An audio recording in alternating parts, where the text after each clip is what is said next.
Идея была и цель была всегда найти его, но сподвигла фотография. Ну, вот данная фотография, которую мне передал родственник, и с нее и начался мой поиск. Потому что на обороте этой фотографии есть надпись, что сегодня посетил такую дверь, после которой он пересмотрел всю свою дальнейшую жизнь.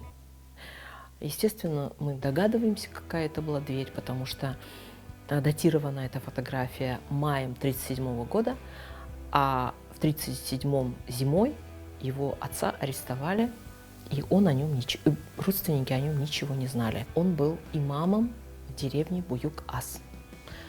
Знаю опять-таки только имя Аджупа. Аджи Вефа, Буюк Аджи Вефа.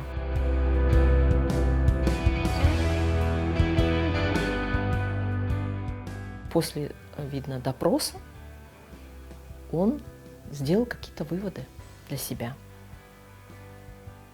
Видно была тревога, потому что он сфотографировался и раздал всем родственникам.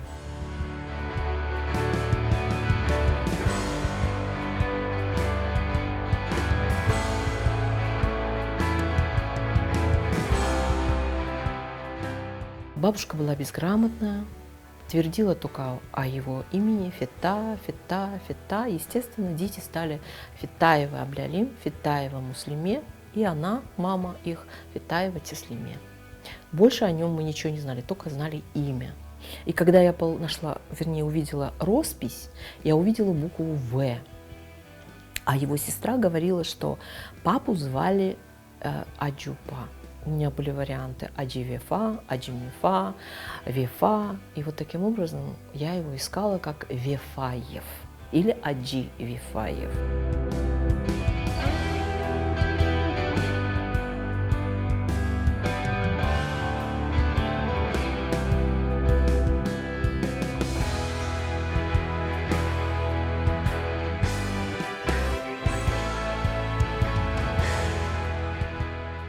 Ответы приходили: нет, не имею, не знаю, такого нет, отсутствует. Я цеплялась за его работу, потому что он был бухгалтером в двух колхозах – Кизилтабан и Ким. Был он человеком грамотным, но опять-таки никакой информации.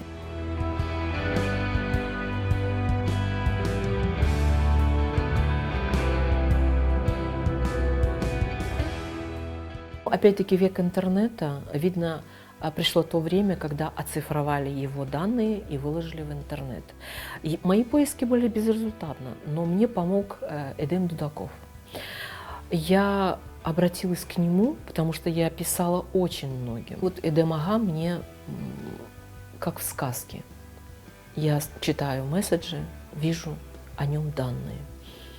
Сердце ёкнуло, ну это он. Это он. Вот он мне нашел о нем информацию, Саголсон. Ну и потом я стала писать в архив Подольска, Министерство обороны. Ну а потом посыпались ответы.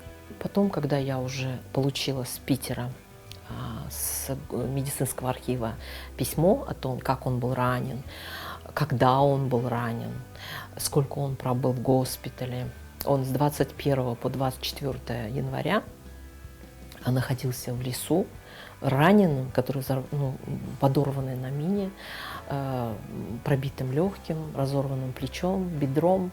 И вот он 3 дня находился вот вне госпиталя. Потом его с 24-го определили в госпиталь, и он 12 февраля от пневмоторакса, от попадания легких воздуха скончался.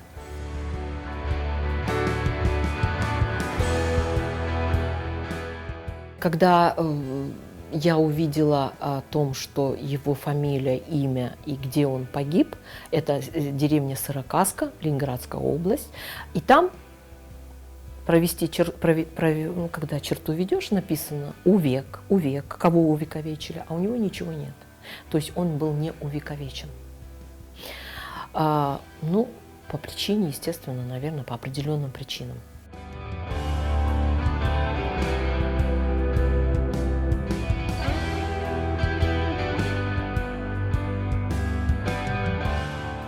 написали в письме, что если я докажу, что это он, предоставлю документ о извещении о смерти или его метрические данные, то я смогу увековечить как Вифая Фета. Но я написала о том, что как в этот момент мою бабушку выселяли, что никакого документа нет, и просьба увековечить его под его настоящим именем. Они пошли мне навстречу.